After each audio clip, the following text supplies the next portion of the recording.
try to get started. Order Valentine's.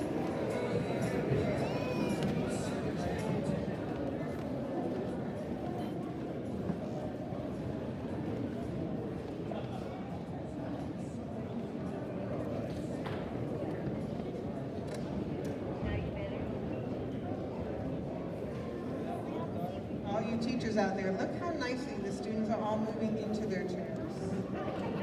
This is fantastic. Well done, class. Well done.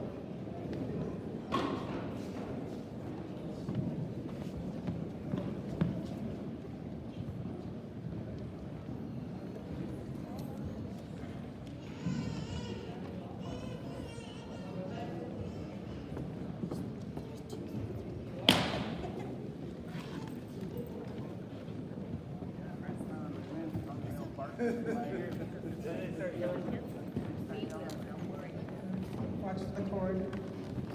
Sorry, Steve, we didn't get them all taped down. Good afternoon. For those of you who don't know me, or can only envision a 17-year-old in a Terralina basketball uniform, I am Danielle Smith-Cohen. I am Daryl's fourth oldest child, and I was the lucky one who got to live closest for the last few years. My older brother David is the farthest away. He is in Thailand. He's on Zoom. Hi Dave, we miss you. And Dad loved telling people that Dave was in Thailand, so I had to share because he thought that was just the coolest thing, and he had a son that far away. As you all know, Dad liked telling people all kinds of things. That's kind of his MO.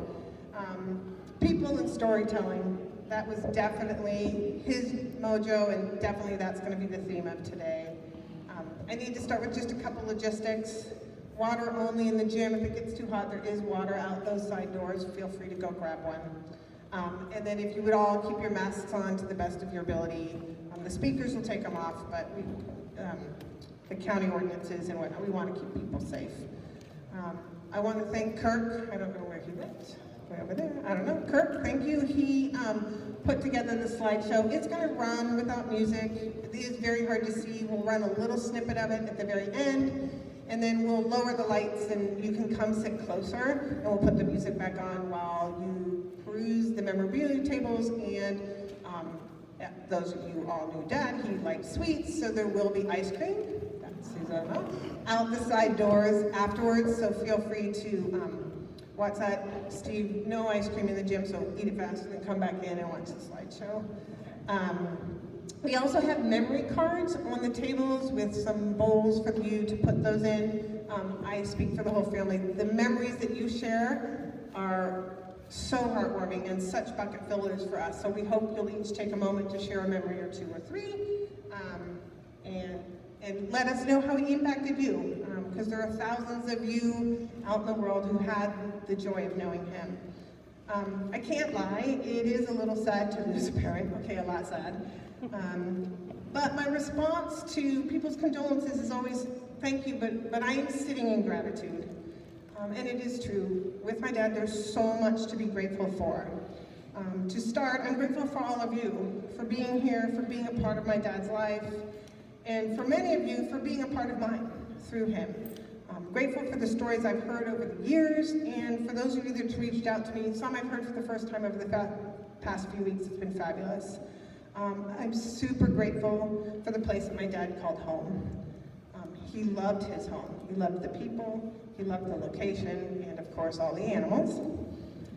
I'm grateful to Elena, beyond words grateful to Elena, that his wife, who he literally loved to the end of this earth, and who loved him back. And to his stepkids and grandkids, who I refer to as bonus family, because it's a truly apt adjective for the people that he brought into my life. I'm so, so, so grateful. And it brings me a tremendous amount of peace to know that he was surrounded by that love every day, every day. I'm grateful that he valued time together over things, and that I inherited that trait from him, actually from both my parents. The memories I have of ball games and NC2A tournaments. I don't know where you are, Gary, but do you remember driving over the Oregon Pass in that fog to get to Tacoma in Seattle so we could do both the women's and men's NC2A finals in the same year? It was fabulous. The mule ride down the Grand Canyon, I don't know that I've ever seen him so scared because the head goes out over the edge before the mule turns. It was great. Yosemite and Magic Mountain as kids.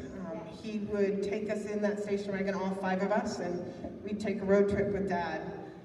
Of course, and then visiting any gym, anywhere, that was within a reasonable driving proximity, which for him was a pretty large circle. And those theater guys out there, those last minute calls, oh, I have tickets for this show in 2 hours, or tomorrow. Dad, I have 3 young kids. How am I ever gonna get, I can be there. The shows we saw, it was awesome. And he took his kids, his grandkids, to the holiday shows. And so that tradition has gotten passed on. And I hope that we, his children, his grandchildren, will continue building those memories. His oldest great-grandchild is 21 years old. I mean, and then there's the littlest, little tiny 4-month-old, you know, and he loved them all, and he loved spending time. He loved spending time with people. And even in the last few years, we've taken some amazing trips. Personally, we did a couple's trip to Bandon, Oregon to play golf. Might have been in tears leading to it, playing with my brother and my dad, but it was maybe one of the best trips I've ever taken. And it built these amazing memories. We took a road trip to St. Louis, originally to see a 49ers Monday night game, but of course, San Francisco happened to be in the NCL, or the playing St. Louis in the playoffs, so we got tickets to that too and made it a twofer. And of course, there's always the food, so we had to stop at Pappy's for barbecue and Drew's for the frozen custard. He did love his sweets. So these times together throughout my life are irreplaceable, and they comfort me now. And I'm so grateful that I have them. I'm grateful for his constant smile, his positivity, his full motion storytelling, the whole bit. Many of you will relate to this, the random phone calls to know if you know someone he had just met who maybe went to school with somebody that you knew 10 years ago. Those calls, I'm gonna miss that, for sure. And his delight in the smallest things. Magnum bars, maple donuts, Miracle Whip. Oh God. A perfectly done, and those of you who've been with him, to his specification, fried egg sandwich. Cup of coffee had to be in a white cup, no fiddly, fluey, floral cups, white cup, and so much more. And especially for introducing me to sports, as a player, as a coach, and as a fan. Over the last few weeks, I've heard from players from the 50s, from the 60s, and players that have played for him more recently, and they've referred to him as a legend. And I don't know that they're that far off. One player said that he felt like he treated him like a man, not just a player with a number on his back. And another, whose dad also was coached by him, said she learned more than just basketball from him. She learned life skills that she still uses today. And I feel like he remembered everybody who ever played with him, the stars and not the stars. And he had a story or 2 or 3 to share about every player. And one of those players was me. First, I played at Santa Margarita Rec League as a 4th grader against the Dixie Thunder Chicks. I think Sandy's out there, she'll remember playing the Dixie Thunder Chicks. They were scary. And then I got serious about playing basketball, and the only way to play more serious basketball was to join a boys' league. We're talking 1976, 1977. I played for the St. Isabella's CYO boys 7th grade and 8th grade B team. And it never occurred to me, because he supported it, that there was anything odd about that. It's just what you did. You wanted to play better basketball, you played with the boys because that was your only option. It was a very supportive thing for those days. And then I played for 2 years for him right here in this gym. I'm very grateful to Steve for letting us be in this setting. It's the perfect setting. And I know he taught me more about life skills and about basketball, but mostly about valuing relationships and connections. When I got to UC Davis, I thought I had kind of gotten beyond the Daryl sphere of influence, that I was beyond San Francisco where everybody knows everybody. But as it turns out, in my senior year, I was interviewing, as you will, for jobs after college, and I had an interview with a recruiter from Hewlett-Packard. And he noticed on my resume that I had played basketball, so we talked that, and he happened to mention that he went to USF, and I said, oh, did you know? I knew how to interview. Oh, my dad played 1 year at USF on the freshman team with Bill Russell. Well, it turns out he was president of the Basketball Booster Club at USF, and I'm pretty sure my resume never went back to anybody else. He hired me on the spot. So thank you, Dad, started my career. So to all of the players that have reached out, I'm grateful for you sharing your story, for that you were willing to share your fondness for my dad, our coach. I know there are players watching out on Zoom and one in Mexico, across our country. I'm grateful, and I am executing a key component of his pregame strategy, the lucky shirt. We always had an LS on the whiteboard, that was lucky shirt. I'm most grateful that I had my dad for 87 years. That's a long time. And I had a relationship with him to the very end. I'll never be able to look at my TV remote without thinking about how best to describe which buttons work to get you back to the recorded Giants game after you've switched to Elena's shows, because you had to let her have her time. Yeah, so I get a memory every time I stare at my remote. I was kind of amazed that the Xfinity remote could understand his mumbling, but we did manage to get him to learn to talk to the remote, and it worked. So many of you reached out and shared stories that you had with him, and that you had just talked to him or just seen him, and he'd still been Daryl. And for that, I'm eternally grateful that he lived to be him to the very end. We have a couple speakers from throughout his years that will share equally heartwarming stories, and I'm thankful that you're willing to get up and do it, and that you were there for him. I know all of you meant the world to him. Speaking for the full family across the first couple of rows here, I hope the rest of you will learn something new about Daryl, the parent, the coach, the man, the friend. To say he was a people person is an understatement. He maintained friendships with people from all phases of his life, and he valued those relationships and those connections. Some of these relationships go back 70 years. Two of his dear friends from Lincoln High School, Don Sugarman and Steinberg, could not be here today, but they have both talked to me over the last couple of weeks and wanted me to share some words. So this is in honor of Don and Bud. And talking to them over the last few days, they both shared that it was an honor to know him, and they know he felt the same. They shared the story of Daryl and the 6 Jewish guys playing in the San Francisco Church League, and how much better Daryl was, but that he loved playing with his friends. And then when they won the Church League, that the school honored them with St. Christopher's medals. They talked about watching Daryl play sports, basketball and baseball at Lincoln High, and how he was the best athlete, but always so humble about it. About being there when Daryl set the city school record of 41 points, including one basket Bud shared where he was falling down onto his butt. They did mention that Don, as center that night, had 5 points. It was then contested by some family members that he really only had 4. So we're gonna have to do some research to see how Don did. Bud said that he was often the only fans in the stand at baseball games, including the one against Mission, where Daryl volunteered to pitch, never having pitched in high school before, and threw a 6-hitter that allowed Lincoln to beat Mission for the first time ever. Talking with them, you would never know that that was 70 years ago. They called poker games and softball games and pickup games at Sunset Playground, years and years of golf, and Daryl's dry but endearing sense of humor. On a more serious note, Bud relayed that it was Daryl volunteering for the Army after leaving USF and returning partway through basic training to say that it wasn't that bad that got he, Bud, Don, and Stan all to volunteer before they were drafted. I always thought Dad only played baseball at Fort Lewis in the Army, but Bud shared that he took his service seriously and served proudly. Both Bud and Don shared that they thought of him as a brother.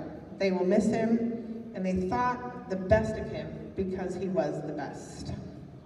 That sounds about right. So Dawn and Bud, Streamland, hi. Thank you for reaching out and thank you for sharing, because talking to you both was definitely a bucket filler for me. I know we're about to have some people get up here, and many of them could go on and on and on. We do have that shot clock up there. Gary has the right to buzz you off should you start down that lane and keep us from our ice cream. We have priorities. Thank you all for being willing to share today. Again, it fills me with tremendous amount of warmth to know how much he was loved. We're going to go sort of chronologically, I think, and so I think Frank Reed, who I did not meet before, you're going to go first. Coach Carol, you'll be next after Frank.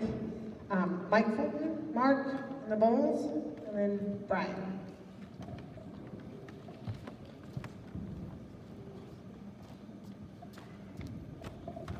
Thank you, Danielle.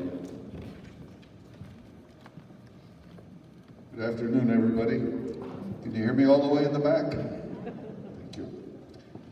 Okay, once again, my name is Frank Reed, and I met Daryl Smith in June of 1968, and it was quite an interesting meeting with him, which I'll share with you in a moment. And I definitely don't want to get buzzed off there. I got buzzed once this week. In any event, I've been thinking about Daryl ever since I got word of him passing, and all the different times that we've come together, and how I felt about him and his athletics and his abilities. And I really thought of two things that I learned from Daryl. And one of them is never give up. If you've got a goal, if you've got something you want to do, you don't give up, you don't give in. He never said that, but by his action and by the way he lived his life, it was obvious that's what he did. And the second one, and probably for me it's very important, don't take yourself so seriously. Because I tend to do that, and my family reminds me, don't. And I know that Daryl, you know, the first time people are around Daryl, they might think, well, he's kind of an imposing guy, big, has big gross movements and all that stuff. But if you looked in his eyes, there was a smile in there, because he didn't take himself so seriously, but he enjoyed life and didn't give up once again. So going back to June of 1968, in San Francisco, we were both in the police department. In San Francisco, at the hospital, General Hospital, they had something called Ward 45. And when any of the city workers was injured on the job, that's where they went. So this ward was typical, a nurse's station, one room with one bed, and then rows of beds out in the open area. And it was full of cops, firemen, every city department contributed. So I found myself there in that single room, and I believe it was a Sunday, and I was pretty much loaded up with painkillers, so I didn't feel much of anything. And as I was laying there contemplating life, the door, pow, it comes bursting open. And I look over, and I see this kind of scary looking guy, and it looked like he had 2 aluminum tubes for arms. And he'd opened the door with one of his aluminum tubes. And I'm just kind of taking it, he looks at me, he says, "What are you doing here?" So I told him. I didn't know who he was, but in that situation, it seemed like the thing to do. He said, "Oh, okay." He said, "Well," and I'm not gonna use his words. There's a lot of people here in deference to Thanksgiving and children and all that stuff. He was a colorful speaker. And he said, "They're messing with us again down in the kitchen." And what he was referencing was they sent up cold cuts and whatever else they wanted to for the Sunday midday meal. And have you ever seen those cold cuts, ham, bologna, or whatever, when they sit around for a while, how the edges start to curl up and they get dark? Well, that was all the cold cuts. And the bread, you know, you could have flown it like a frisbee. But in any event, he was very upset about it, and he started looking at my phone. He says, "Do you mind if I use your phone? Because the nurses won't let me use theirs." I can imagine why. I think it was his 7th surgery at that time. I may be wrong about the number, but I think it was about his 7th, and he was well known.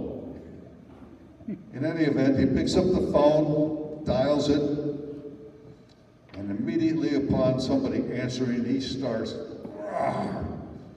And he's using all the colorful language you could think of, and he's talking to the kitchen department, and he's trying to get the head of that department on the phone. Eventually he does.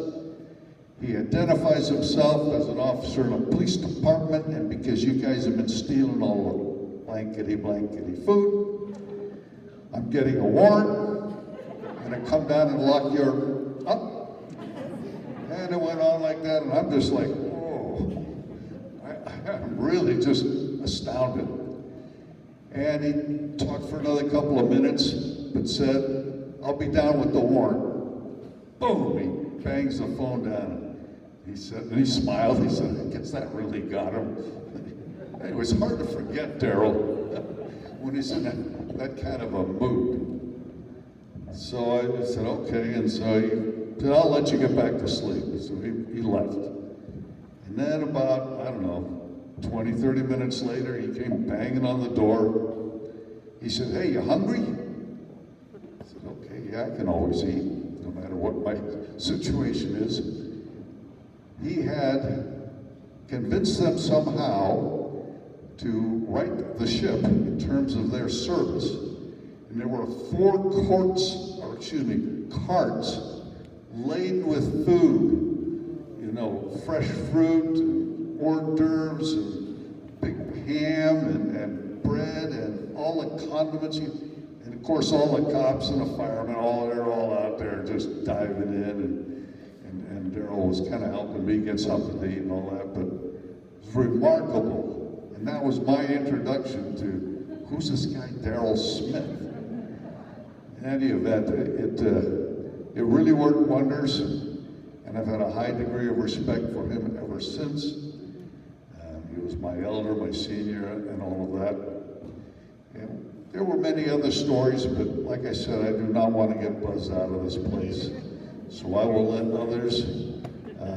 I do want to say one more thing. I was thinking, as Danielle was talking about maybe some of the things that juiced him up, that kept him going. And one of the things I immediately thought of was butter. Those of you who have ever been fortunate enough to have a meal with Daryl Smith know that you need to have 2, maybe 3 extra rations of butter brought to the table, and you don't want to see the bread underneath the butter. He was an amazing guy. I love that man, I really do. In any event, thank you for your attention.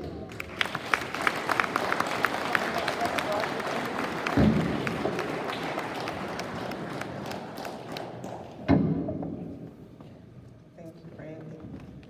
I hadn't thought of the butter. That is the truth. That is the truth. Hello, dear friend. She ran away from home once. She ran over to my house, but her mother knew exactly where she was. We're gonna need to start that clock.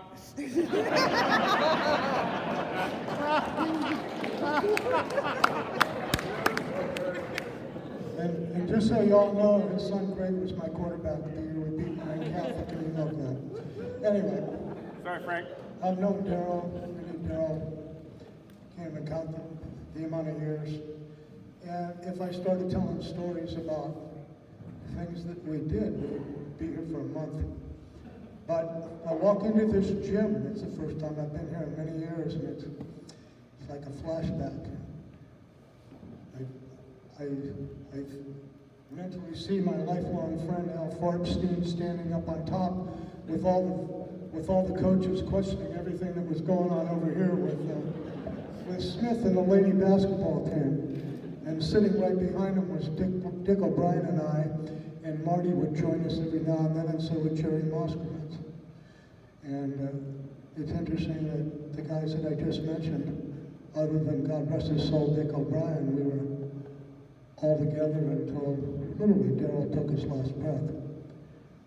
But I used to love it when he would sit over there and he would stomp his right leg and he would yell, "Ugly!" And every time he did that, I'd say, you know, the girls didn't buy you that ugly sweater you're wearing. Apparently you did. It is ugly, and you're right. You don't have to say it every week. I don't know if you remember, but he wore this Argyle sweater that was pink, gray, and white, and take my word for it, it was ugly. But it was this good luck sweater, so he wore it. In later years, after I stopped coaching here, Marty, Jerry, Dick O'Brien, Joe Pierce, myself. We kind of all coached together. Darryl and I coached their kids. They're here today. They're still our dear friends. We made a pact that we'd get together and have lunch. We'd get together and play golf. And we'd just get together. And I'm the luckiest guy in the world to say that Darryl and I were together until he took his last breath. I went through a little bit of hell the last couple of years, and he was right there on the phone with me every day, and the mess that he was in, I was right there for him. But we both had one love towards the end. We would both watch the Warrior games, and as you know, they're on TV all the time. And he loves Curry, and I love Curry, but Darryl really knew his basketball. And my wife would tell you the one thing you could be assured of, if they played last night, Darryl and I would have been talking by 9:30 or 10 o'clock this morning. Or, like now, college football season, he'd phone me and say, "Who's going to win today?" We'd talk about this game, that game, the other game. So, how do I know? I'd give him my best thoughts. But we talked about basketball all the time, and I would say to Marty and Jerry, I talked about Marty McGuinn and Jerry Moskowitz, and I'd say to him, God, I hope he can hang on through the Warrior basketball season. I don't know who the hell I'll talk with him. And he didn't make it. So every time I watch him, the game's over, I look up and say, "Did you enjoy that one, Coach?" He was just the dearest of friends. I don't have the words. I mean, I can tell you stories of things that we did, but I just don't have the words. He was a marvelous guy. Although Moskowitz and I will tell you that he and McGuinn, you know, they really got a little bit tiresome on the golf course with him. Oh, great shot, Marty. Oh, great shot, Darryl. Oh, give me a break, both of you. But we had more fun playing golf, and I don't know how Darryl put up with Jerry and I. We're the two worst golfers in the world. Darryl's a pretty damn good golfer, but we never stopped laughing. And my favorite thing was, is it time to go in and have lunch now? Yeah. It was, we just had a lot of fun. We just had a lot of fun. And memories are something nobody can take away from you, and they'll never take them away from me. So one quick story. Tara Lynn had some troubles with their varsity football team. And it was a pretty good run. It was about 4 or 5 years. They couldn't win a game if the other team went home at halftime. Anyway, the guy that was the head coach resigns. So my phone's ringing off the hook. "Oh, coach, you gotta make application to be the varsity coach here at Terralinda." Everybody's phoning me. Apparently, a lot of people in the community wanted to be a part of that decision too. So they said, "Well, they're going to do interviews," and they did them in the library here at Terralinda. And they had 4 people that made application for the job, and I was the last one they interviewed. And I walk into the room here, they put all these tables together in the library, and there are 15 people sitting around the tables, 6, 3, and I'm the last one to be interviewed. And I walk in, and I sit down, sitting way at the other end of the table is Coach Smith. I'm looking at this, and I'm pretty sure I got one vote here. So they do the interview, half hour, 45 minutes, whatever it was. I don't remember. It was 100 years ago. They leave, and as they're leaving, they say, well, we're going to make our decision, but the decision isn't final until the San Rafael School District approves it. But that's a formality. So thank you for your time for the interview, but you won't hear anything for, I think it's like 10 or 12 days before they meet. Okay. Is what it is. So I go home. We live in Lucas Park Drive. Our door was never locked. And about 9:20, years later, I guess we had some discussion. About 9:20, it's typical Coach Smith. He'd knock on the door once and walk in. I mean, that's what you did in our home. I was just, I don't know why, but I was walking right out by the entry where the front door is, and he steps in. I'll kind of look at him, he says, hey, Coach, how are you? And I kind of looked at him, he says, of course, you're not supposed to know that for 10 days, but start getting your staff together. He told me what was going on 2 weeks before it was publicized that they had a new coach on, and I just looked at him and said, well, we're going to have some fun. And Darryl coached with me, Brian, Marty McGuinn. We had great times here at the school. We truly had great times. But it didn't make any difference where Darryl was coaching basketball. O'Brien and I were always there. Gary Riley, we were there. We went to every school we ever coached at, and all we ever did was have fun and laugh. Just such a great time. So keep the memories. Those of you that know him, we all know him from different perspectives. Just keep the memories. Just what a marvelous guy. Marvelous guy.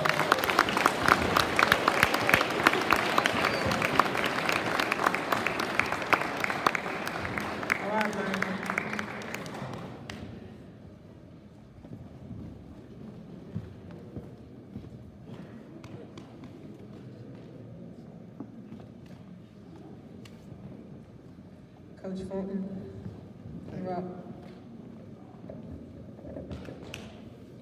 Thank you. Elena, thank you for having me. I'm honored to be here. Hey, Mike, hey. Thank you. Take as much time as you need, buddy. I was just going to tell you, Greg, Yeah. if he blows the horn on me, I'm going to tackle him. I will run over and tackle him. The GM, which Darryl used to call him, the GM. I'm honored to be here. My relationship with Coach is unique. I was coached by him. I was his assistant. And years later, he coached with me as my assistant at College Marin, and arguably the greatest College Marin team ever in the history of the school. We were 33-3 and made all the way to the semifinals of the state championships. And it was no accident that he was my assistant, and his eyes on the bench were amazing for me, and we were really good together. My first time I met him, though, people are going to remember this. Late 70s, I'm in junior high pirate camp. Darryl used to always come down every summer and do the pirate camp in those days, if we remember. It's when I first met Danielle.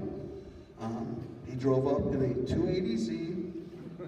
It's out of the car with a ponytail. Remember when he had the ponytail? Yeah, wasn't It was a good look. it wasn't. Elena probably wouldn't have liked him back then. Was not an attractive look. But the first thing he said to me, though, as a coach at pirate camp was no, Greg. You know what that no was for? I asked him if I could go out with your sister when she was 15, 16. He said freaking no. So that was my first experience. For those of you who don't know, he had the leg injury, but Cappy Lavin will tell you that he's one of the greatest shooters to ever come out of the San Francisco area. I know there's people in the audience that know that, but I absolutely reaped the benefits of that at pirate camp, because the ex-Drake players like the Walt Gillespies and the Rick Burses of the world who are legendary in Drake basketball would challenge him for a free throw contest at lunchtime, and he never lost. If they went 18 for 20, he went 20 for 20. If they went 24 for 25, he went 25 for 25. And I won lots of Cokes and lots of lunch money at those camps because of Daryl. So I was making money off Daryl at a very young age. The next quick little story I will tell you is I got to be his assistant here when crazy Milo Peterson offered me to coach 8th grade girls basketball at St. Isabella's, and a bunch of my girls graduated 8th grade and were coming here to Terra Linda, and he had me come over and help him, and we started coaching together that summer.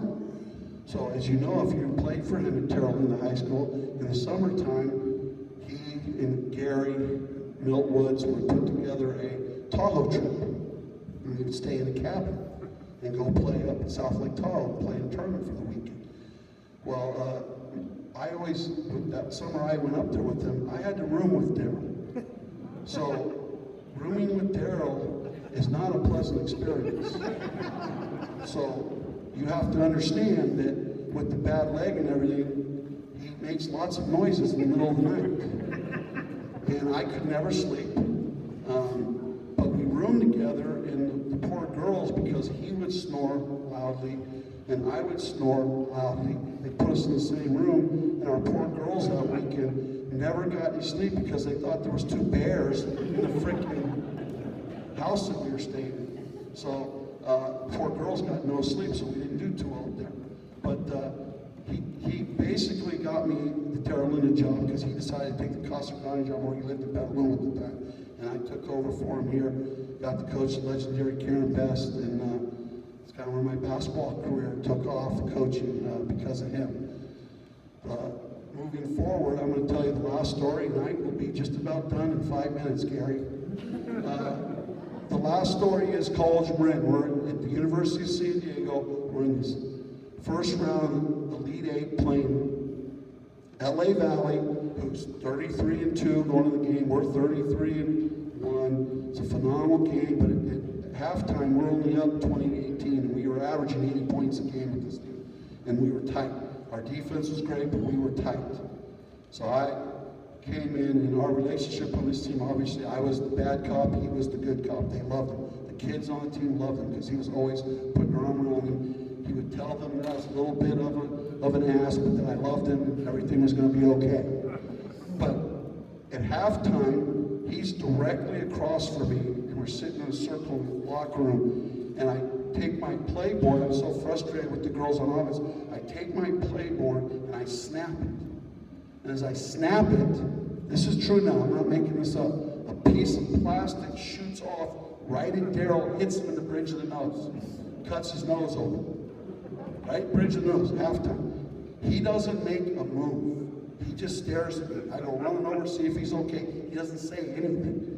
And then once the girls knew he was okay, I went over and checked him. They break out in laughter. Hit him in the nose. My hand's bleeding because I snapped the playboard and I cut my hand open. And it loosened up the girls. And then we went out and won the game quite handily in the second half. But the funny thing is, the girls are out warming up. He's getting a Band-Aid on his nose, and I'm getting my hand wrapped by our trainer before we go out and coach in the second half. Those are the stories. I could tell 100 more. I love the man. He made me laugh. I sat all night long in cars and did security work with him, so we had a lot of time together. He loved his wife very much, and for me, he was like a bigger-than-life cartoon character for me. And thank you for your time. I appreciate it. Thank you.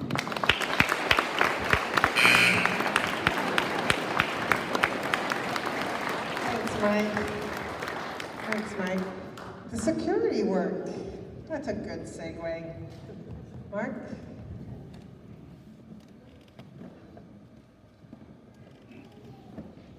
That recognizable bright orange jacket. It's perfect. It's perfect.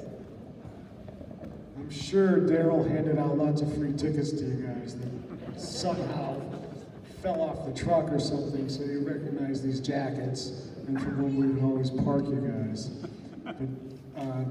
But The last speaker just brought something about working night gigs with Daryl. The very first time I did one, it was a strike situation where PG&E was on strike, or no, PG&E, somebody had broken into one of their shops and we had to sit out there all hours of the day and night. And so we're sitting there and cell phones were brand new. We each were given a cell phone but told, do not use these phones. They are so expensive to use.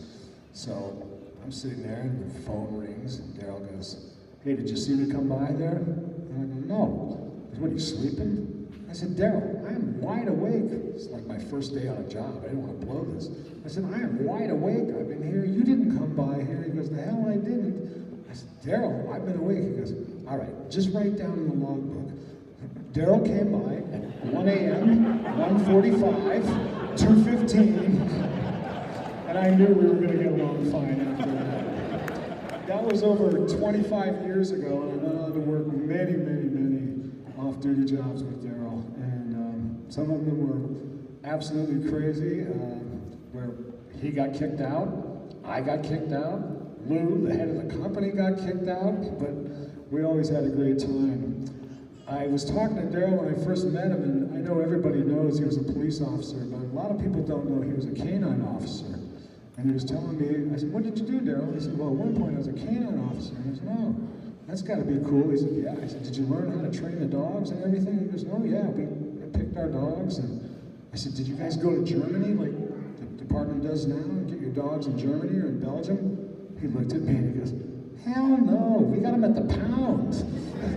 So he goes, I got this dog, and he goes, I just love this dog. He was a beautiful German Shepherd, a little bit aggressive, but I was working with him and just kept working with him. And Captain hated that dog because he said he was too aggressive. And he said, damn it, you got to get rid of that dog, Daryl. He is too damn aggressive. It was breaking my heart because I put my heart and soul into this dog and I didn't want to get rid of him. He said, oh, that's too bad, Daryl. So you had to get rid of him? He goes, nah, we just changed his name and told the captain it was a different dog. So he said, one time I had that dog and we were at the Golden Gate National Dog and Kennel Show, and the canine officers were there to do a presentation. So they're in the Cow Palace and the place is packed, and ladies and gentlemen, the San Francisco Police Department elite canine team to raise the colors and do the Pledge of Allegiance. So the cops are there, like, hup, hup. You know, it's like the dogs are all lined up, and each officer is next to their dog. And you can hear some laughing over there. And Daryl looks over, and the whole crowd is just roaring, laughing. And Daryl looks over, and there's his dog eating out of a Purina dog chow bag over there. And the crowd is just going nuts. It's like, hup, hup, get back over here. So the dog comes back over. They will now demonstrate the elite canine team walking on a parallel beam to show you how they can climb fences. So the first dog, pop, pop, gets up, walks the beam. Next dog, pop, pop, walks the beam. Comes Daryl's dog, he hop, hop. His dog runs over to that side of the gym to another dog food bowl there. And starts, the whole crowd is going bananas. So they end the thing, and Daryl goes in the back, and there's the captain. I told you to get rid of that dog, and now the damn thing has made an embarrassment of the whole department. You had him laughing at us. You gotta get rid of that dog now. At which point Daryl looks at him and he goes, what are you talking about, Captain? He goes, the dog, he embarrassed all of us. And Daryl goes, I trained him to do all that stuff. It was a gag. The people just loved the thing. And that was a typical Daryl way of handling things. Daryl was a blast to work with. I knew him for over 25 years, and we talked all the time. And I sat out 3 o'clock in the morning with him more than any other man I've ever been with in my life. We did stakeouts. He taught me how to follow people. We worked for incredible high-end TV, rock and roll stars and stuff, and lived with those people. And sometimes he got along with everyone. Daryl could talk to anyone. He also was somebody talked about coffee with Daryl. Coffee for Daryl was a white styrofoam cup about this big, with about that much coffee in it, about that much cream, then a top on it, and a straw. And then you'd have to accompany that, did you bring my donuts? And you'd have to go back across the street and get him his donuts for the thing. He was a one of the greatest guys I've ever met. We went to I was on that trip to St. Louis, and we went to the Niners game. I think we were coming back from the Niners game, had a couple of sodas while at the game, and I'm driving in the rental car. It's me, Daryl, Danielle, Mike, and I think Greg. There's 5 of us jammed in this car, and there's the cops pulling us over. We don't even get off the side of the road. Daryl's already got the badge out. I got my badge out. And the cops says, "What the hell is the hurry here?" Guys, it was just fun all the time with him. And lastly, I will miss him, and I know everybody has a million stories. Most of the stories that I was going to tell today, it's impossible to tell in mixed company. But there's a lot of good ones, so hit some of us up after that. And it was my pleasure. And I'm honored to have had him as a close friend, and I'm honored to have had his whole family in my life. So, Daryl, well, thinking about you. The other thing is Daryl bet on everything. He'd be working with you, and he'd turn to you and go, "I bet you $5 next guy walks in the stage door is wearing a hat." Now that's a stupid bet. All right, I bet you $5 the next guy walks in the stage door and isn't wearing a hat. He didn't care what he bet on, just to have the action going on all the time. And every night, every day, he'd line up all the crew, and he'd make us all flip coins, and the odd man out had to buy donuts. Daryl never lost that day. But when you lost, it was like, I'll have 4 of those, 2 of those. I will miss him, and I hope whenever you watch a Niners game, you think of Daryl, because every weekend we'd call each other after that game, and we'll all be seeing him there soon. Thank you.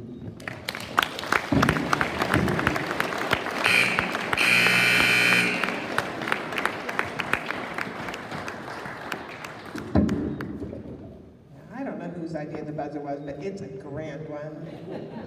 It's a grand one. Thank you. Yeah. His groups of friends from the various stages, they really are part of all of us, and I'm grateful that you're all willing to share. And I believe Mark was the guilty one who sneaked the maple donuts up to the rehab place in Vacaville. Is that correct? Much to the chagrin of the workers. I know that Dad loved it though. Last, Gary Bowles. So we're going to move to the Napa. Yes.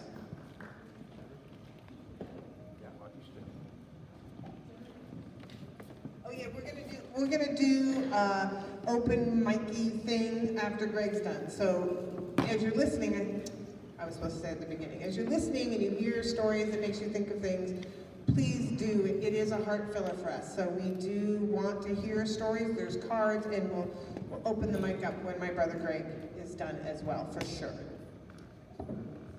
Thank you. I want to thank everybody for being here today and being online, listening to the show of Daryl, and the great celebration of life that we're going to have. My name is Gary Bowles. I'm a firefighter, retired from Contra Costa, and I live in Napa, down the street from Daryl. My wife and I met the Liguri family in '91, and they had a security business. They were starting up in the garage, and they hired Miss Elena, a single mother. And Daryl was working for a separate security gig for Lou Liguri in San Francisco. He was a single gentleman. And their paths crossed, and they married in 1999. That's the dashing gray fox, Daryl. In our house, we have a vineyard, a small vineyard in the backyard. Everybody in Napa has a vineyard in the backyard. And we'd have people come over and help pick the grapes once a year in the morning. Daryl would be, Elena would be picking grapes. I'd be picking grapes. My wife Cindy would be cooking a nice meal and taking care of Daryl. Daryl was the official weighmaster. His job was to make sure all lugs got weighed so we know how many pounds of grapes we had. And he did a very good job, always accurate, always perfect. But to get him to sit there quietly, we used to give him his coffee, some cream, and a Danish of some kind. And I just found out this today. My wife was also plying him with chocolate. No nuts, just some good chocolate. Daryl was also helping to manage the security in San Francisco in 2010 for Lou Liguri. And Daryl asked me if I would like to make a couple $100 on Wednesdays. What do I got to do? stand on the corner, wear an orange jacket, and watch a show. The show of people that walk by the theater, not necessarily the show inside. I said, sure, perfect. Daryl would drive. He would drive us in. We'd get good parking because he had the handicap sticker, free parking, and he'd drive home. What could be wrong with that? Has anybody ridden with Daryl in a car? Oh my gosh. There used to be this ride down in Santa Cruz. It was called the Wild Mouse. They modeled that after Daryl's driving. Go fast, go slow, turn left, turn right, stop. So go around the bus, stop again. Hey, look, there's a donut shop, pull over. He always went into San Francisco. Oh, I know a shortcut.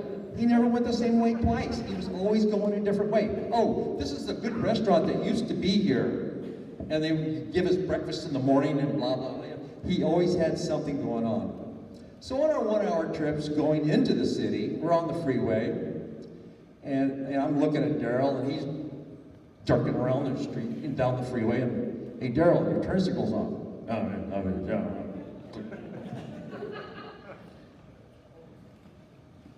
I start getting hot. He turns the heat seater, the seat heater on me. He'd done that every time I told him his turn signal was on. He'd turn the seat heater on. Sly old fox, that was Daryl. We used to do the theater, and I would be posted on a corner by myself in the cold wind in a summer day in San Francisco. Daryl was always at the front door where the warm air was blowing out near a tall chair. We did the matinee on a Wednesday. It was from 1 to 5, take a break, and then we did the evening from 6 to 11. Dinner breaks for Daryl. Oh, I know this place. And we'd go to this Asian place down the street. We'd walk down there and go in there. Tiny little place. 15, maybe 16 chairs, and about 15, 16 cooks. Food was good, it was cheap, it was palatable, pretty nice. We went there several times. One day, we're getting ready for lunch. I said, Daryl, we're going down to the little Asian cafe? Not tonight, we're going to go someplace different. We're going over here instead. Okay. Well, this went on for a couple of weeks, and I said, Daryl, we're not going back to the Asian place? Oh, we'll get there one of these days. I like this other place better. Well, I had a break, and I had to go down and pick up a soda pop or something, and I walked past the Asian place. Big picture window, sign from the Board of Health, F. Daryl knew. He just didn't want to tell me that he was taking me to a place that the food wasn't that good. Thanks, Daryl.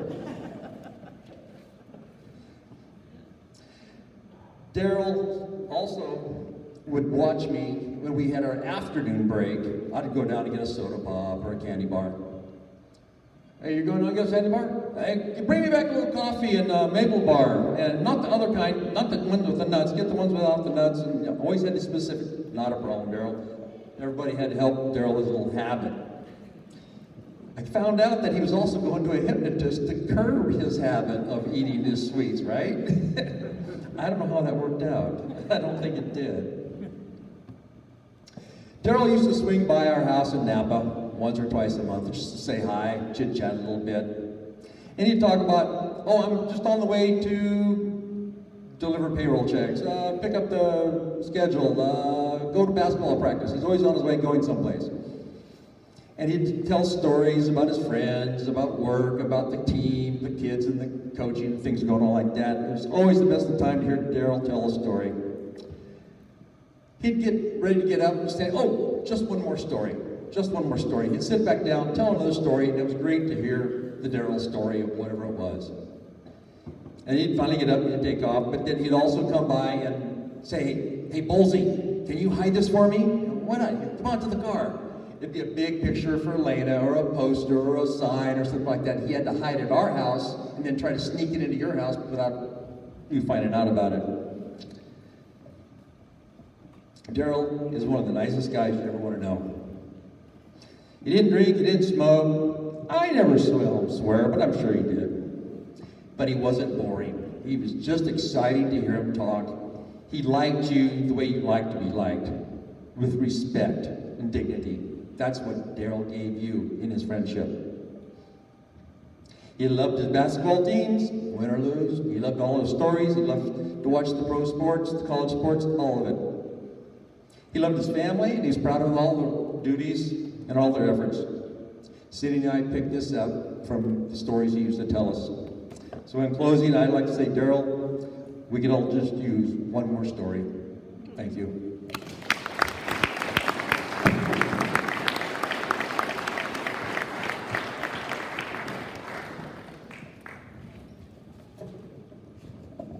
All right, Brian.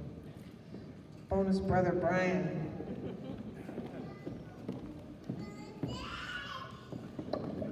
Thanks, Danny. Representing the Bonus family, my name is Brian Botari. I'm Daryl's stepson. Speaking on behalf of my wife Chelsea, our kids Jack and Maddie, my sister Samantha and her husband Eric, and their 4-month-old daughter Perry, and my brother Michael, and our mother, Daryl's wife Elena. Daryl came into our lives about 25 years ago, and he saved our family. And I never told him that, and I wish I had. He came into a really difficult situation with us. We had 3 angry and emotional kids. There was a really rough divorce that we went through, and I was a teenager. I was on my way out the door to college. And we didn't give him any grace at all, but he walked right into the fire because he loved our mom. And it was one of the best things to ever happen to us. And he didn't come in and, wag his finger. He was coaching. He was always coaching. He knew exactly what kind of players we were. He knew how to guide us. He never once directed me to do anything. I didn't even know I was being coached. He was just so skilled. He gently guided us all to be better people, better kids, to our mom. He was always thinking of our mom. I think your mom would really appreciate it if you did this. I'd say that all the time. And if we didn't do it, if we failed, let it slide. And he brought stability and joy to our home immediately. And he did so until the day he passed. Even when he was feeling terrible, which was almost all the time. This guy was in pain for decades. He never, ever showed it. Ever, ever. He always had a smile on his face. He always stayed positive. Never talked about it. And he loved our mom so much, that was clear. And he loved, even more than that, surprising her. Gary talked about all the stuff he would stash at their house. He would always have something up his sleeve. He'd call us to strategize about the dream vacation or the artwork he commissioned. One day he surprised our mom with her dream car, a baby blue Mercedes. Broke down not that long after, but Good for the moment. she loved it. It was great. It looked great. And as we've heard today, he's one of the all-time great characters, which was wonderful. It was just such a joy to be around. The Maple Bar thing, it was real. It was 3 to 5 Maple Bars a day. We would go into the local coffee shop and they'd be, oh, Daryl was just here twice already. He did seek hypnosis for the Maple Bar addiction. It was not sweets, it was specific to Maple Bars. And it worked. It actually worked for a few years. Or at least he hit it a lot better. But Daryl really shined when we had kids, because he was an amazing grandfather, as you all know. He was our kids' favorite grandpa. Madeline loved playing board games with him and sneaking cookies and ice cream. And Jack treasured his basketball and golf lessons with him. Daryl had the smoothest, most feathery jump shot, and he never lost it, and he passed it on to Jack through lessons, and every time I get my ass kicked in horse now, which is like every time, I remember Papa. And for the newest addition to the family, baby Perry, Sam and Eric's daughter, Daryl worked his charm and magic, and he was one of the first people to make her smile. And he was so excited to meet her. So we also have the Liguri family to thank for bringing Daryl into our lives. Many of you met Daryl through the Liguris, through the security work. Chris was going to be here today. She couldn't because Matt just had their second child, but she passed on some remarks that I will read on her behalf. So I'm not Chris. Good afternoon, my name is Christina Liguri. I want to thank Elena, the Botari family, and the Smith family for offering me the opportunity to speak about a special person to me, Daryl. I'm sorry that I'm not here in person. My grandchild was just born in Arizona, which required my help. I think of life as a quilt made up of many blocks of time and experiences. In those blocks, we hold people dear to us in our memories and the times that we shared together. There are too many to relive, but I will try to do justice to the blocks of my quilt that are important to me. My relationship with Daryl began back in the 80s. My late husband, Lou Ligori, provided security for all of the Niederlander Shorenstein theaters, as well as Ghirardelli Square. All of the officers were off-duty or retired law enforcement. Daryl was part of that team as well as being an integral part of Ligori Associates, which was formed in 1995 by Lou and I, with Elena's invaluable assistance. Daryl's professional impact in our company was felt daily. His loyalty and his commitment was always valued. Daryl would come into our office grumbling about all the holes in the schedule and who would fill them. They would always be filled, and everyone was kept happy by Daryl's willingness to compromise, and to move schedules around and his sweet talking. His routine of flipping for lunch and dinner at the beginning of a shift was legendary. Everyone knew where their next meal was going to be eaten in San Francisco. On a personal level, the most important blocks in my quilt that represent Daryl encompass the love he had for Elena and their families and all the bonus families that he mentored and coached. Daryl met Elena at Ligori Associates. Daryl walked in one day and was totally smitten with Elena. He pursued her with a tenacity and a purpose to make her his wife. He succeeded in both. His love for Elena and commitment to being a full partner in their relationship was unwavering and sweet to watch. Our sons, Greg and Matt, worked with Daryl at one time or another. They have asked me to share some brief thoughts from the time working with Daryl. So now I have Greg and Matt through Chris. Just keep it straight. There's layers. They remember the Deputy Chief Daryl, as he was called, was always calm and steady in his temperament to the more volatile Chief Lou Ligori. Daryl was a mentoring presence to them and the young folks who were working their way through life at the time. He was very giving of his time and took Matt under his wing when Lou passed away. It was comforting to work with Daryl as his joy was infectious, almost a youthful excitement over the coin flip for coffee and donuts for the Orange Jacket security crew, or picking dinner locations between shows. Perhaps this spoke to his appreciation for the simple joys in life. I know that Daryl's impact on our family and business was not unique. He played such a huge role in so many people's lives. He will be greatly missed by us and so many. There are many more pieces to the quilt needed to try to explain the impact and totality of his life on all of us. As taught by Daryl, we will always drink milk ice cold in a tall glass, thin rim. Thank you.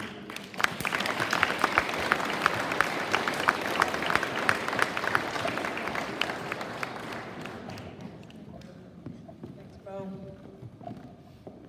Ready, Cal? We got this. This is my big sister, Callie.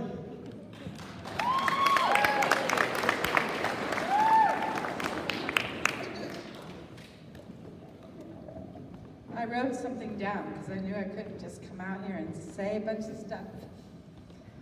I am the firstborn of 5 children. My father was a really good man. He had a big heart, and he was always there when you called out or needed him. He sure was. He loved life, and he worked hard to keep food on the table for all of us. He taught me that family is important. I learned to be strong in life and to never let anything get in your way. He supported me in anything I did, even if he probably wasn't too thrilled. He was there for my 3 children, and he was there for his great-grandkids. He would help. Just recently, he was trying to help my youngest, trying to get her daughter back, because it was just that's another story. He was always the backbone to who I am today. I was 11 when I moved to live with him, and my 2 brothers, Lloyd and David. We became a family of 7, just like that, overnight. It was crazy, but I would not be who I am today because of my dad. He taught me values, love, and to be kind. He was the best dad a girl could have. I wasn't into sports so much. I never really learned to even play golf. I tried it once and I can't hit the ball. I didn't get that part, that gene. But he was there when I needed help, even as a grown woman. My last visit with him was great. We talked, we had sushi. Oh, he loved his sushi. But he told me that he couldn't believe he made it to be 87 and he lived a good life. And that was 2 weeks before he passed. So I'm glad that I got to spend a couple hours with him that day. We even got to FaceTime Dave, who's in Thailand, when I was there. He's living his life there. He decided to move there, but every time I said, we could get Dave, it was like 3 o'clock in the morning there, and we woke him up. And so he talked to him. Dad, you will be missed. I miss talking to you and all your wisdom. Another funny thing about my dad is if he asked a question and he didn't know, this is way before even Google. I remember him, he would call somebody on the phone to get the answer.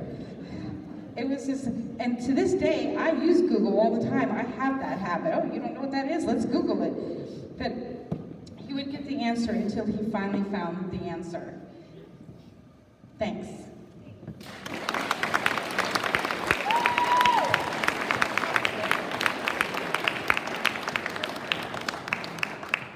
Perfect. All right, we're gonna circle back. You ready, Jerry? We're gonna bring Jerry up, and then we're gonna bring Dave Minner up, and then we're gonna finish with the baby. Okay, he's not really a baby. The youngest. You ready, Jerry? In my expression of gratitude, I appreciate the call right away from you guys. Hi, my name is Jerry Moskowitz, and a lot of the stuff that was said today was going to be in my speech as well, so I'm going to be relatively brief and talk about just a couple of things. At the initial outset of this celebration, which is I call Daryl's Church here, it was indicated that he was a legend. And actually he was. You know, you don't get to coach almost 40 years in high school with really no incidents. And he coached a great deal here at Terra Linda. He actually coached in a number of other places. He coached up in Napa. He wound up in the last couple of years. He coached at Branson, St. Helena, Vintage. But he had these basic principles that he never let go of, which is one, he never degraded any kid. He always spoke nicely. The worst thing he ever said to anybody was, "That's ugly." That was about it. Beyond that, he learned to tell the truth to all the kids because you can never lie to a high school kid. He knew that well. And then the single most important incident that he had was that he recognized each kid was a little different, and he approached them all differently. There's a kind of a story that goes around that you got to treat everyone the same, and Daryl didn't abide by that, and that's not true. What you had to do was treat every kid fairly, and that's what he did. He loved those kids, and if you're a parent who sent the kid to any of these schools, you had to know that you were in great, great hands. And that's why I think after almost 40 years of coaching in high school, he is a legend here. Towards the end, Bob had talked about our golf game. We had played golf. I've been fortunate enough to play golf with Marty and Bob and Daryl for about 15 years now. The one thing that Bob left out of the story was not only the fact that Bob and I are terrible golfers, and we made fun of Marty and Daryl all day long. One of the reasons it was easy to make fun of them was that when they came to the golf course, they each had about 15 clubs apiece, which I'm sure was way, way, way out. Bob and I used to play with about three clubs, and the only thing that was mattered to us is we're in from hole to hole. Is it time for lunch yet? That was the single most important thing. I spoke to Daryl a lot in the last several months, and I'll do one story that I'll relate. Is I had called him one day, and when you talk to Daryl on the phone, you would never know he was ill. He was so positive. He was such a positive guy. You would not know he was in pain or he wasn't sleeping or his heart was slowing down. And I'd call him and I'd say, "Hey, Coach, how are you today?" And he always used to respond, "Not too bad." Well, I called him one day, shortly before he passed away, and he just didn't sound right. He didn't want to talk at all.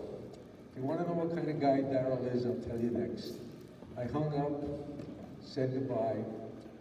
The very next day, my phone rang, and it's Darrell on the phone. Pick up the phone, I say, "Hey, Coach, what's up?"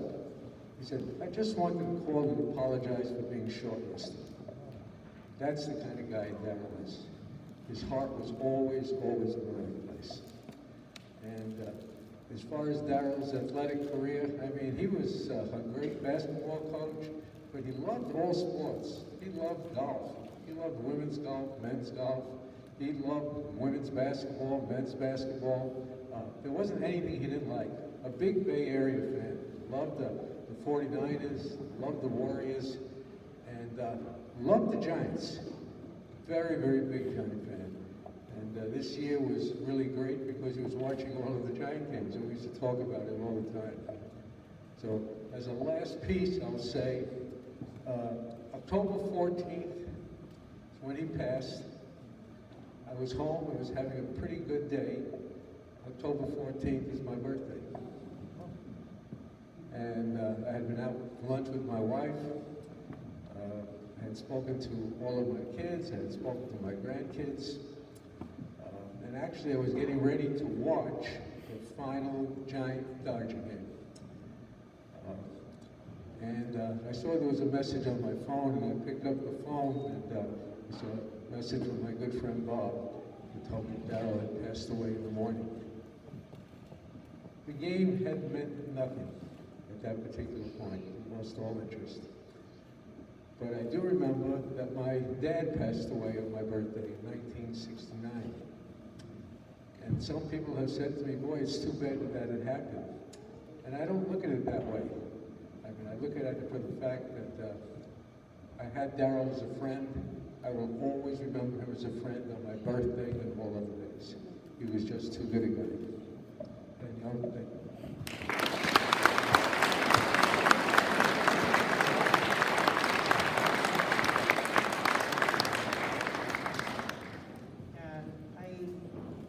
As I'm getting older, the value of friendships and the fact that my 87-year-old father had friends this close that he saw and talked to and cared about and that cared about him is just, it's irreplaceable, and I'm so grateful.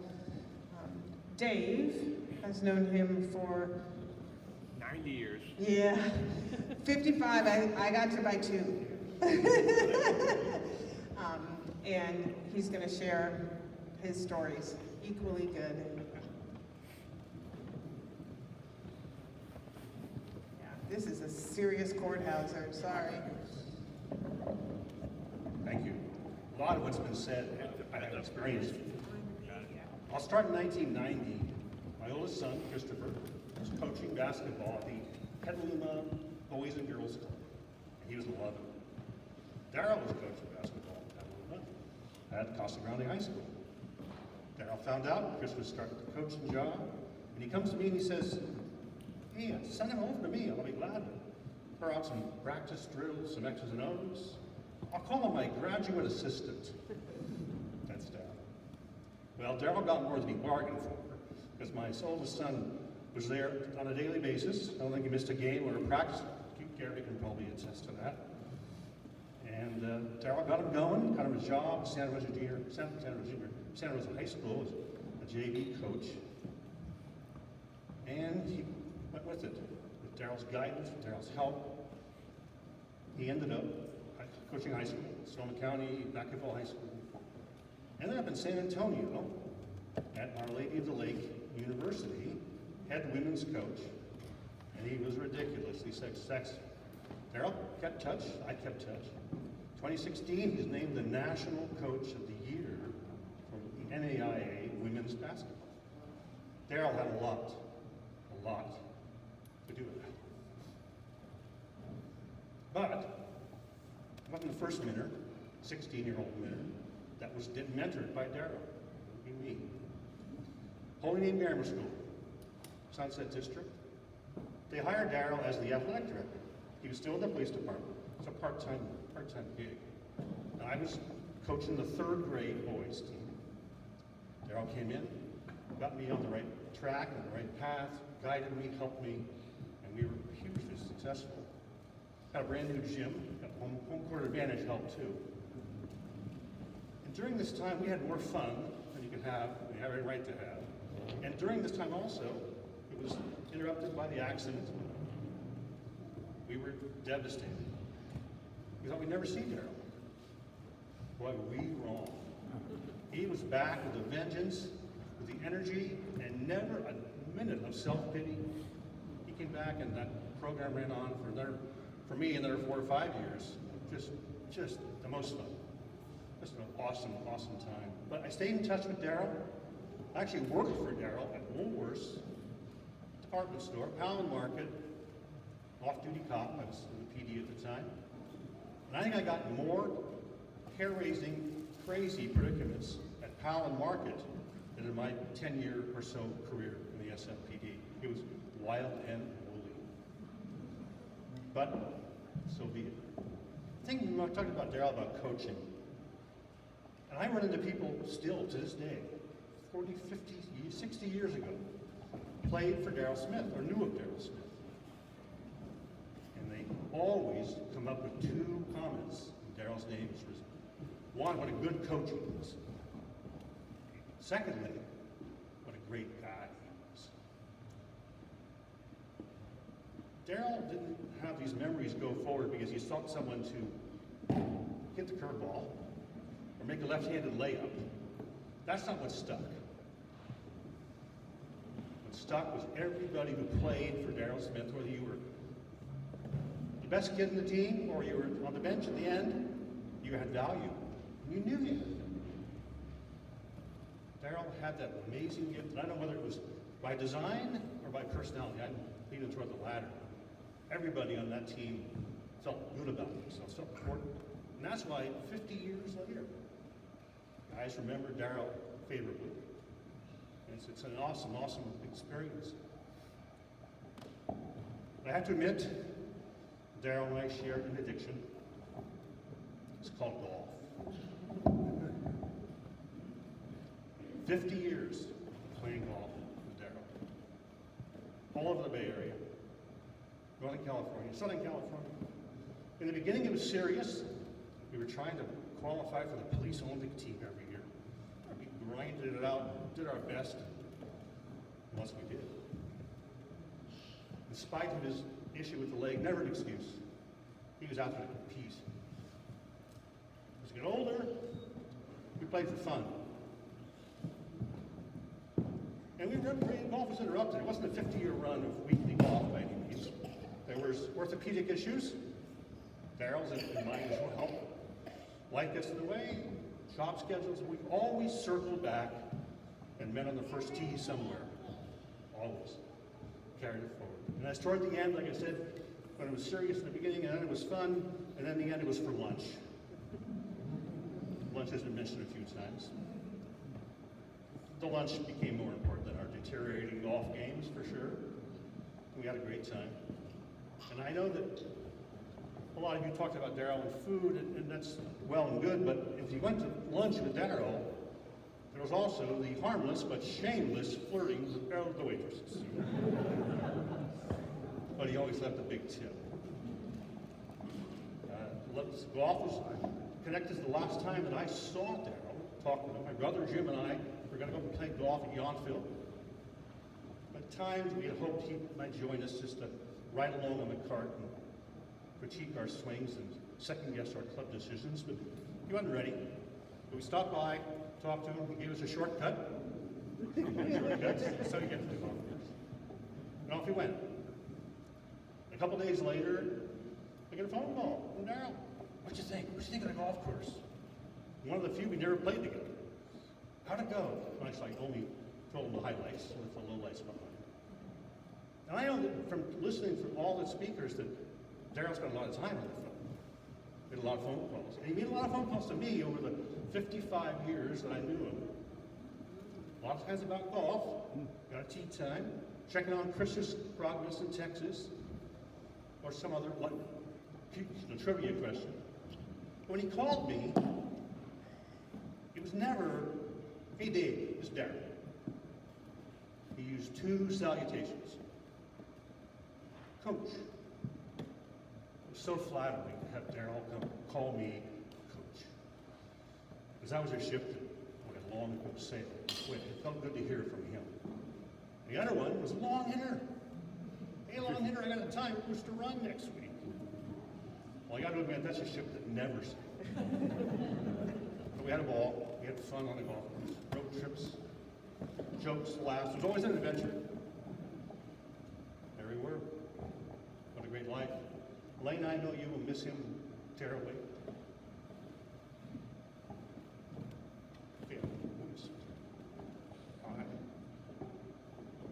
And to Kelly, Danielle, and Greg, I know there's a big hole, a big void. Fill it up with what you hear today. Fill the memories up, talk to each other, share them. The hole go away, and the memories carry those.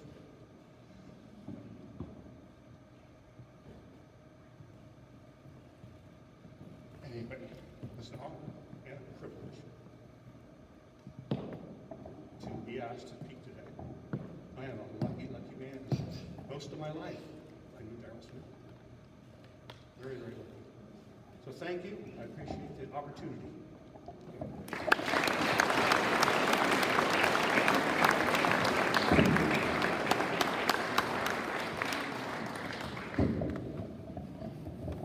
Timer? Yeah, fire up the clock.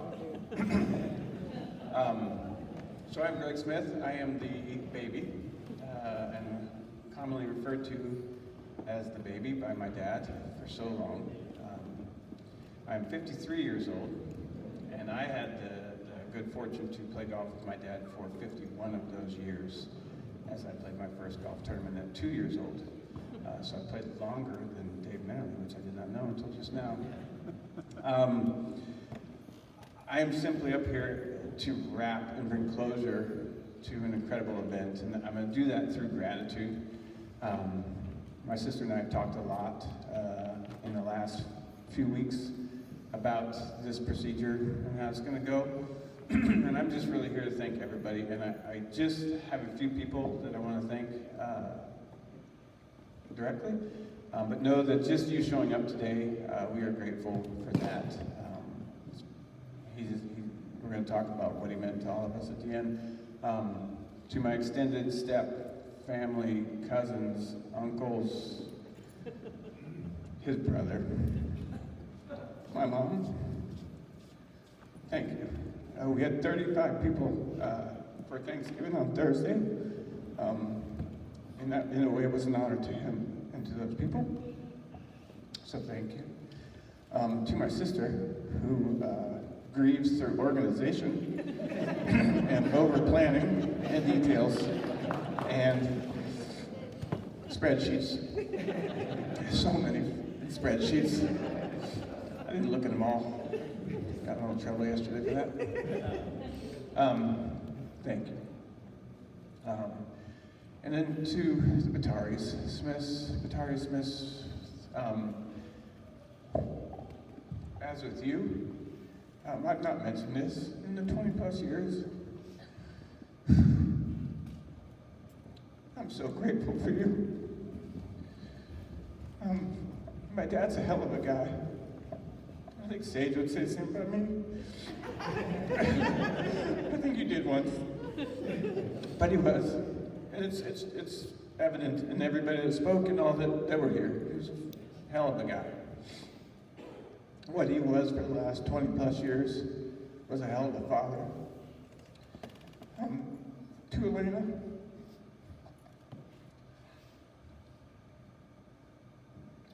thank you. Thanks for opening up his heart and just allowing him to be. I'm so grateful for that. He appeared today to be a guy that didn't make any mistakes. Wrong.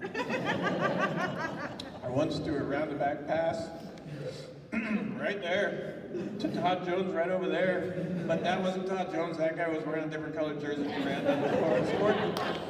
He took me out of the game. That was wrong.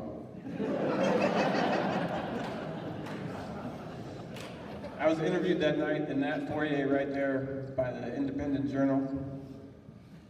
And they asked, how is it playing for your father? I said, I thought about it, and then I wasn't answering, so he asked for more. I think Bob Carroll brought me a bag of ice because I shot the ball so much that night that I needed ice for my elbow. I think I was on the way. And he says, is it easier or harder to be the coach's son? And I said, it's harder. It's way harder. And it's not that I have to go home with the coach and we continue to talk about the things I did and didn't do well. It's the short leash he kept me on as a basketball player and a football player and a soccer player. But then I said I would have it no other way. There's no one I'd rather be coached with. And those that have been coached by him can understand that there's no other person I'd like to be coached by than my own dad, Coach Smith. So I'm going to conclude with the fact that there's been so many great things posted about my dad, but coming from a player standpoint, and Sam can attribute to this, he was just, and actually someone said it, he was honest to everybody, and he treated everybody fairly but not equal. And that's how you could best explain it.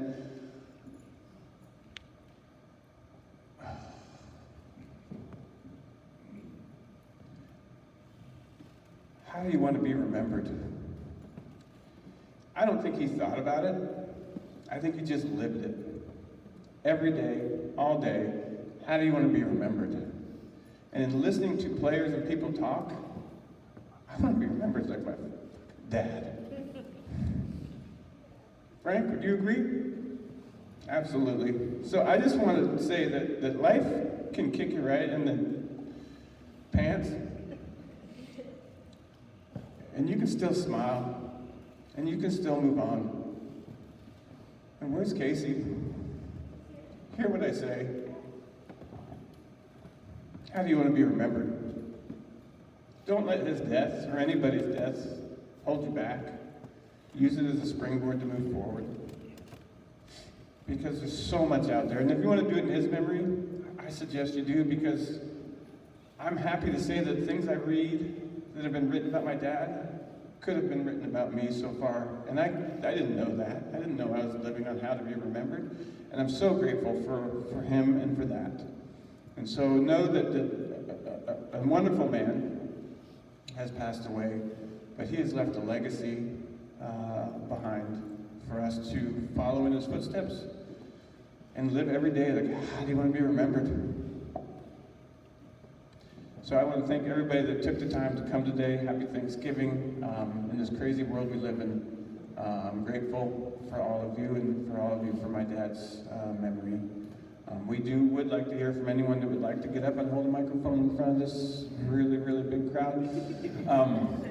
You're welcome to do so. We're just happy you're here. We're going to open the outside, I think, if I'm right. We're going to show a bit of the slideshow. Yeah, we'll have the slideshow going. Please take a look at the memorabilia going out. Do not put any dibs on the Neil Dining 50th anniversary blanket. That's going to Spokane with me. That thing's going to be on my couch. Yeah, and then the last thing I want to say is share a story. There's so many. I could sit up here all day and tell stories. I could tell stories about walking through the 49er new stadium with my dad's best friend, because everybody was his best friend. That was the best. Everybody was. So just know that I love you guys. The Smith family loves you guys. The Batard family loves you guys. If you want to come up and share a story, please stand up and come up and I'll hand this mic to you. Otherwise, just thank you so much. Thank you so much.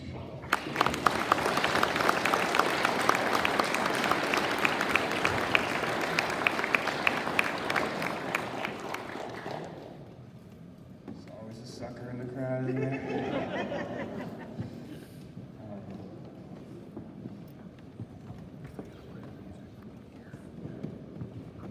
Watch your step.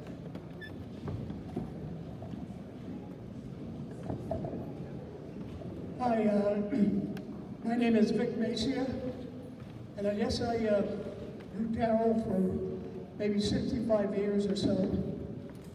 I was a lot younger then, but we both went to high school at the same time. I went to Balboa, he went to Lincoln. We both played baseball, played basketball. I didn't know him then. I met Darryl in the police department. And I guess one of the reasons we got along so well is because our love of sports, whether it be the Giants or 49ers, and then of course into golf. We had a police golf club, and a couple of years after Darryl retired on disability, we were playing together in Sharps Park and riding a cart. And I remember he got out of the cart, he was using hand crutches. He dropped one of the crutches, had the golf club in his hand, went out and hit the ball. Now, I thought I was a pretty good golfer. I don't remember what I shot that day, 85 or 86. I remember when he shot 83. And you know, we played many times. I had him up at my club, Green Country Club, a number of times. All this time, never complained, never asked for strokes. Matter of fact, he should have given me a couple, I tell you. And that's what I remember of him, the courage that this man had. I remember I met him at the parking lot of the club, among the clubs, and as I always greeted him, I said, "Hi, Crotch." He says, "It's Coach, not Crotch." He says. Then he looked at my license plate. My license plates read Golf 800. And in police code, 800 means crazy. He says, "You had to get rid of the golf." But I do remember Darryl, and I respect the hell out of him. He was a wonderful guy, and I always tell my friends, if I ever grow up, I'm going to be just like him. I will never forget Darryl, and I'm sure none of you will either.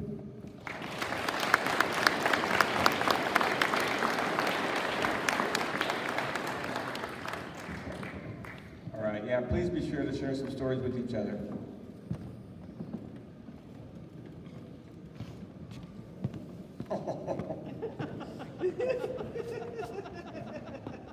The mask. Secret behind the mask. The Mike Woods.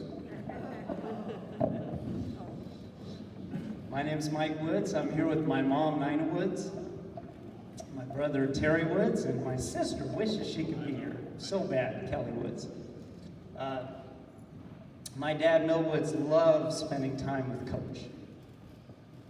He would tell us that. Excuse me. And also Marty and Gary. But I'm really here to tell you a story. So back in the day, it was called the Father-Son Golf Tournament, the Terra Linda Father-Son Golf Tournament. That's not appropriate today, Father-Son Golf Tournament, but that's what it was called back then. And so there was always this epic battle that was going on every year between two people standing up here and their dads. It was Milt and I against Coach and Greg. And they were epic. Oh, they were epic. I mean, this was serious stuff. Roanoke Park Golf Course, bragging rights for Terra Linda, all that kind of stuff. And now that I'm in my 50s and I have young adults that I've gone through the whole cycle with as kids and me as a coach, what was really going on there is they were showing us how to compete. And they were coaching us, both of us, in how to do your best, how to give everything you got, how to support your teammate, how to be a good supporter and a good teammate, and then when it was over, how to hug and enjoy each other's company and know that you gave it everything you got. Thank you, everyone. Thank you. I'm going to say, in my dad's 80s, he talked about that same round of golf where Mike's dad hit a driver off the deck on the extra hole because we had tied the tournament and nobody wanted to tie. So the four of us walked out and played an extra hole. Your dad hit driver off the deck, off the mound. I remember it like it was yesterday. It was awesome. But two good men that are back together again. That's classic. Good times. Okay, all right, I think it's time to stand up and stretch. All right, so there will be ice cream and coffee outside the doors. Hold on. Danielle has some more organizational things to talk about. If you stand up, stretch your legs. So Steve, will you hit the lights on the side? Is Steve here? We're gonna run just like 3 minutes of the slideshow with the lights down so you can see it, and then we'll run the whole thing. If you come sit up close, you can see it and whatnot. All right, you ready, Kirk? Go for it. Yep, lights off. Be careful, we're turning the lights off. Oh, the ice cream's out this side? Okay, hold on. So it sounds like coffee and water out one side, ice cream out the other side.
Oh, that's sorry. We should get those slides. Yeah.